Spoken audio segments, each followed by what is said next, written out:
No ar, a conversa de redação com Eustáquio Ramos, Júnior Moreira e a economista Rita Mundim. E além, claro, a sua participação ouvinte da Itatiaia por meio do WhatsApp do jornalismo, 99996-7074. Fim das eleições municipais mostra uma nova posição dos partidos políticos. Júnior Moreira, principalmente aqueles mais tradicionais. Bom dia para você, boa semana. Bom dia, Kátia, bom dia para todo mundo, boa semana para os ouvintes da Itatiaia. Pois é, Kátia, a sensação que eu tenho, eu disse ontem aqui no Domingo Especial, é que o Brasil durante muito tempo puxou muito para a esquerda, né? E depois nas eleições de 2018, o Brasil puxa muito para a direita conservadora, uma direita conservadora cristã, que mostra inclusive o crescimento das igrejas evangélicas com o crescimento dessa representatividade nas urnas. E agora eu vi essa corda e essa queda de braços, a gente pôr uma imagem assim, de parar um pouquinho ali no meio, um pouco para centro-esquerda, um pouco para centro-direita e ficar ali uma votação municipal nessas eleições municipais, mas no meio assim desse espectro político. A conferir como é que isso vai ficar em 2022, é quase impossível fazer uma projeção. Agora, nessas eleições municipais, tem muitos analistas falando que o presidente Jair Bolsonaro perdeu muito nessa eleição, e eu preciso pontuar que eu discordo um pouco dessa situação, né? Tudo bem que alguns políticos que o presidente Jair Bolsonaro apoiou, por exemplo, aqui em Belo Horizonte, por exemplo, no Rio de Janeiro, não foram tão bem. Também em São Paulo não foram tão bem, mas o grande vencedor dessas eleições foi os partidos foram os partidos do centro ali, né? A gente coloca ali PP, que o presidente Jair Bolsonaro está muito próximo, o PL, o presidente Jair Bolsonaro está muito próximo, o PSD, que agora o vice-líder lá no Senado, que é o senador Carlos Viana, muito próximo também do presidente Jair Bolsonaro, ou seja, são legendas com maior número de prefeituras, quando a gente vai somar, e são partidos muito próximos do presidente Jair Bolsonaro. Então, quando se fala que o presidente Jair Bolsonaro saiu derrotado dessas eleições, eu tendo a discordar. Se o presidente souber capilarizar bem toda essa vitória nas urnas do Centrão e partidos que ele está muito próximo, né? Ele tem uma força muito grande para chegar em 2022. É esperar para ver. Duas últimas notinhas para encerrar, Kátia. PSDB, né? Que apesar de ter perdido muitas prefeituras, ele ainda é o partido que vai governar o maior número de brasileiros quando a gente fala em município, e o PT que praticamente sumiu do mapa, né? Praticamente sumiu do mapa, e a gente vê o pessoal emergindo aí como uma direita um pouco mais forte que o PT, pelo menos numa sequência de crescimento. Eustáquio Ramos, então a gente tem aí uma nova representação da esquerda no país, com o pessoal como o Júnior acabou de destacar. Você concorda também que esse tempo da polarização está passando? A polarização a gente vê que ela está suspensa, vamos dizer assim, porque nada impede que daqui a 1, 2 anos, daqui a 2, 3 eleições, a polarização volte. Não necessariamente com os partidos que promoveram essa polarização, PT e PSDB, mas com outros partidos. A gente vê que essa nova configuração de partidos no Brasil, ela é infelizmente momentânea, porque com a quantidade de partidos que a gente tem, é natural que isso ocorra, né? O PT e o PSDB eram os grandes líderes anos atrás, não são mais. O PT não conseguiu eleger nenhum prefeito em capital. Agora você vê, por exemplo, o crescimento de um partido como o Novo, especialmente aqui em Minas Gerais, né, que tem o governador Romeu Zema, elegeu mais vereadores aqui na capital. Você vê o crescimento do PSD. Então você vê uma transição assim de partidos. Ora um partido, ora um grupo político, ora outro grupo político, mas na verdade é a mesma turma, é a turma de sempre. São mais de 30 partidos no Brasil. E enquanto, na minha visão, não se fizer uma reforma política em que se reduza o número de partidos e que eles tenham verdadeiramente ideologia para que os eleitores possam seguir, nós vamos continuar com essa alternância de poder no país, que é salutar, que é sadia, mas é uma alternância de poder de siglas, de nomes de partidos, até porque os partidos mudam de nome para confundir o eleitor todo ano, né? Mas é uma alternância de nomes, assim, sabe? Só para constar, porque a alternância de poder mesmo, a tal nova política que se fala, eu não vi ainda essa nova política, porque nas câmaras, nas prefeituras, nos governos estaduais e no governo federal, você tem que governar com partidos políticos. Porque senão você não consegue aprovar um projeto na Câmara Municipal, você não consegue aprovar um projeto como governador na Assembleia Legislativa, não consegue aprovar projetos no Congresso Nacional, você não tem governabilidade. Então, não, eu sou antipolítica, eu não governo com política. Não tem jeito de governar sem política. Com a democracia representativa, o governador, o presidente, o prefeito, ele tem que ter maioria na Casa Legislativa, ele tem que ter aliados políticos para ele conseguir governar, aprovar seus projetos. Mas o problema é a profusão de partidos no país. São muitos partidos, trocam de nome sempre, não tem uma ideologia formada, são partidos que são muito parecidos, né? E são criados para fazer aquela chapa, para fazer aquele número de vereadores, aquele número de deputados, aquele número de senadores. Enfim, é preciso uma reforma política. Eu ainda estou com o pé atrás com essa nova configuração. Ela não é animadora para mim, por enquanto. Rita Mundim também está com a gente, nós já nos falamos hoje, né, Rita? E agora aqui na Conversa de Redação, qual que é o seu recorte nesse pós-segundo turno? Oi, Kátia, bom dia Olá. a todos. Eu fico com Eustáquio. Infelizmente, o que a gente está vendo no Brasil é a indústria da política.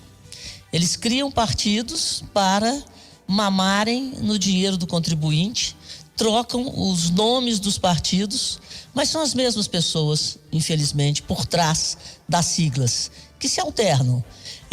Tem um problema aí de corrupção, troca o partido, mas quem está por trás da nova sigla são os mesmos políticos. A única coisa nova que a gente viu ultimamente, na minha opinião, é o Novo, com uma proposta, é o único partido novo, realmente, é o Novo com as suas propostas, e ele vem mostrando isso nas votações na Câmara Federal, né? Então eu acho que o Novo vem marcando uma ideologia e vai defendendo um programa político proposto por um novo partido. Fora isso, é tudo a mesma coisa. Ô Rita, e aqui nesse segundo tema, eu até gostaria de começar te ouvindo, pela primeira vez mulheres vão comandar Juiz de Fora e Uberaba, e em Contagem a Marília Campos vai ocupar o cargo pela terceira vez.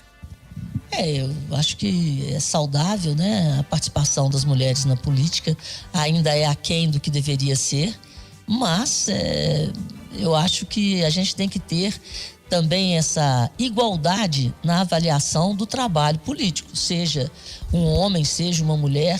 O ideal é que as mulheres, numa democracia representativa, que elas tenham mais representatividade em número, né? Tá pouco. Mas ao assumir um cargo dessa envergadura, comandar um município, por exemplo, importante como Contagem, como Uberaba, que elas sejam bem-sucedidas, não como mulheres, mas como gestoras da coisa pública. Eustáquio Ramos. Além de os partidos promoverem mais espaço para as mulheres nas candidaturas, é preciso que as mulheres, nessa luta, elas não desistam e também elas arrisquem. Não desistam. No caso de Margarida Salomão, por exemplo, em Juiz de Fora, é a quarta vez, me parece, que ela é candidata a prefeita de Juiz de Fora. E agora, aos 70 anos, foi eleita. Então é preciso lutar, combater a tal velha política, os velhos nomes, as velhas formas de governar, né? Para que esse absolutismo dos homens, ele acabe, né? Ou pelo menos reduza na política e em outras frentes da sociedade.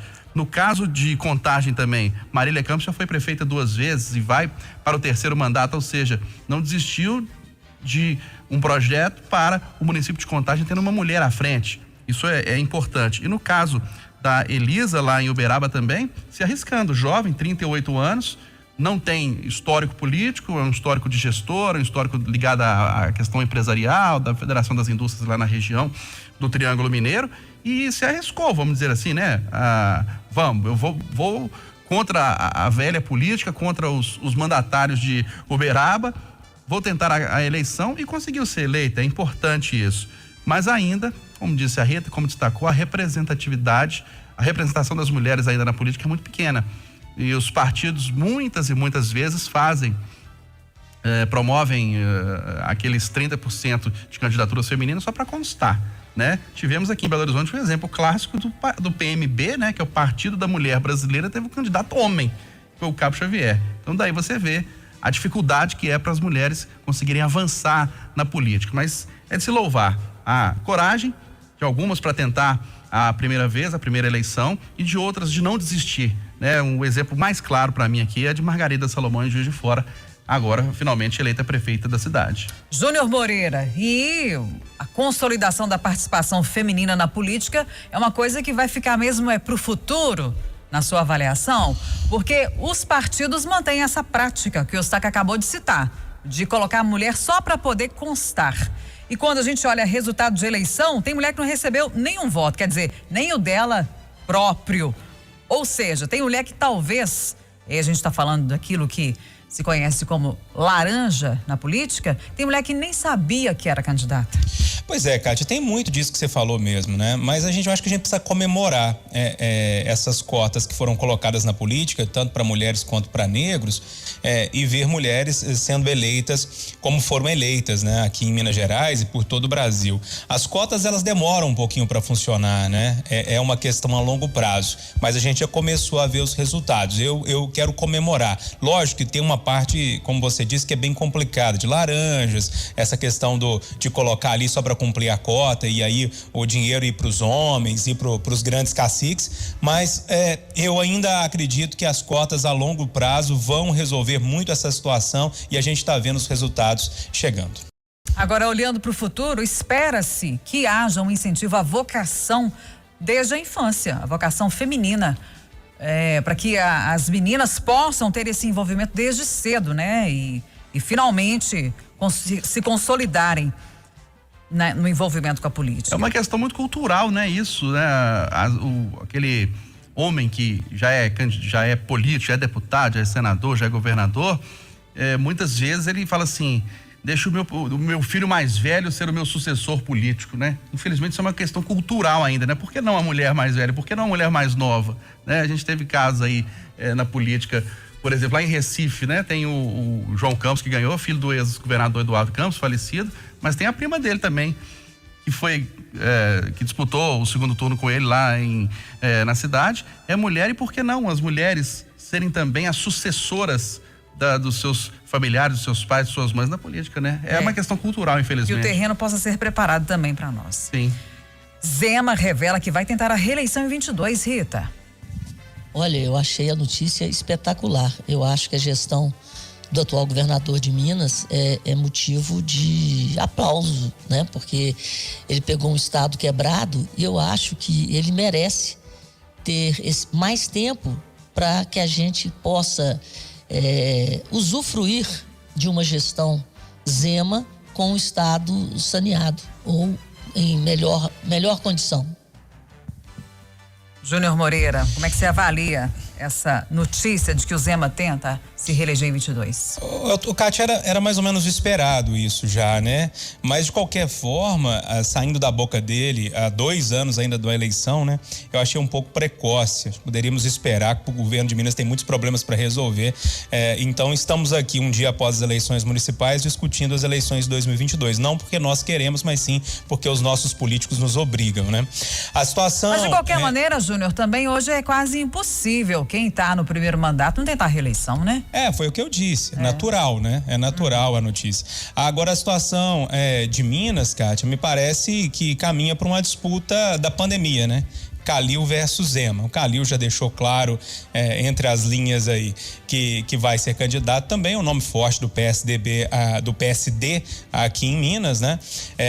A gente precisa entender como é que esses apoios vão ser construídos até lá em 2022. Zema, talvez com o apoio do presidente Jair Bolsonaro, eles estão muito próximos, a gente já acompanhou várias visitas. O Calil, com toda a capilaridade que o PSD conseguiu, não só aqui em Minas, mas no Brasil inteiro, né? Agora, tem um detalhe, o PSD está cada dia mais perto também do presidente Jair Bolsonaro, né? Inclusive com o senador Carlos Viana, que é aliado político do prefeito Alexandre Calil, como vice-líder lá no Senado. Então, assim, é um pontapé para começar a analisar as eleições e ver como é que esse xadrez vai ser colocado para 2022, mas a eleição aqui em Minas caminha, sim, né, para uma disputa entre Zema e Calil. Mas quais serão os apoios? Como isso vai se formar? Acho que a partir de agora a gente começa a ver essa construção. Outra coisa que é natural, Eustáquio, passar da eleição municipal já pensar na seguinte. Pois é uma pena, né, Kátia? É normal, natural, mas é uma pena, porque temos tantos problemas nos municípios. O primeiro deles, o mais grave, o combate à Covid-19, tentar frear esse aumento de casos, e temos os outros problemas também crônicos dos municípios, em termos de mobilidade urbana, transporte coletivo, postos de saúde, educação, infraestrutura, ocupação desordenada, enfim, temos muitas questões e temos 2 anos pela frente aí, ou 4 anos pela frente, no caso dos que não vão tentar governos estaduais, né, que serão poucos agora, né, em 2022, enfim, temos 4 anos pela frente para muitos problemas serem resolvidos. Acho que foi cedo demais o governador Romeu Zema tratar deste assunto, embora seja natural e embora seja, para mim, até importante que os detentores de mandato, prefeito, governador, presidente da República, tenham um mandato maior e aí seja eleição única. Esse é um posicionamento que eu tenho. Por exemplo, 5 ou 6 anos de mandato, porque 4 anos de mandato é muito pouco para realizar alguma coisa. Um exemplo do governador Romeu Zema, ele entrou em 2019 com o estado, como disse a Rita Mundim, um estado quebrado, com salários atrasados, 13º a pagar, e aí você tem que tirar o estado do buraco primeiro, para ele voltar aos trilhos, para você começar a governar, aí acaba o mandato. Então realmente o mandato é muito pequeno, mas eu acho que 8 anos é muito, então eu acho que tinha que ser mandato único, de 5 ou 6 anos, de preferência 6 anos, que dá tempo de fazer coisas importantes, ainda mais num estado grande e importante como Minas Gerais. Enfim, agora, já que o assunto tá em pauta mesmo, né? Todo mundo participa de uma eleição já pensando na próxima, e daqui a 1 ano e meio já definiremos as candidaturas. Eu acho que teremos a se confirmar os nomes, teremos uma boa eleição, uma eleição sadia, disputada em Minas Gerais, porque temos o governador Romeu Zema, que com todas as dificuldades faz um governo de razoável para bom, ele é bem avaliado, né? Não tem denúncias de corrupção, de irregularidades no governo, e nós temos também um pré-candidato, prefeito Alexandre Calil, muitíssimo bem avaliado, reeleito em primeiro turno com 63% dos votos. A população aprovou a gestão dele, né? A população que votou nele aprovou a gestão dele na cidade, e principalmente em relação ao combate à Covid-19. Ele também é muito bem avaliado e vai ser uma disputa importante, vai ser uma disputa sadia. Eu acho que vai ser voto a voto, porque serão 2 grandes candidatos. Rita Mundim, Bolsonaro volta a questionar a segurança das urnas eletrônicas e o presidente do TSE, ministro Luiz Roberto Barroso, ironiza. De novo, né? No primeiro turno, a gente já viu o mesmo embate, e o Barroso falou que o Brasil é um país tão diferente que até quem ganha questiona, né? Referindo-se ao presidente Bolsonaro. É o jeito Bolsonaro de ser. Eu acho que ele vai continuar questionando a segurança das urnas eletrônicas, e ele vai continuar tentando aí nessa cruzada dele um retrocesso na apuração das eleições e na forma de voto, né? Mas democracia é isso, né? Deixa ele falar, e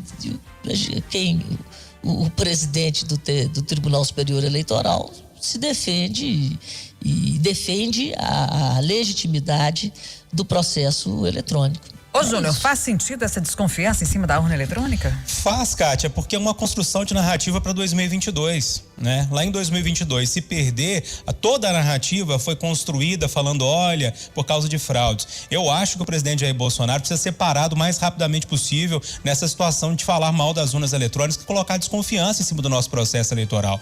Não se pode deixar um presidente da República colocar tanta desconfiança em cima do nosso processo eleitoral, né? Olha, tem a desconfiança? Me mostre as provas. Tem provas? Não tem. Quando se acusa, precisa apontar provas, né? E eu acho que está todo mundo muito pacífico em torno dessas falas do presidente Bolsonaro, que, lógico, é uma criação de narrativa para 2022, mas não pode continuar desse jeito.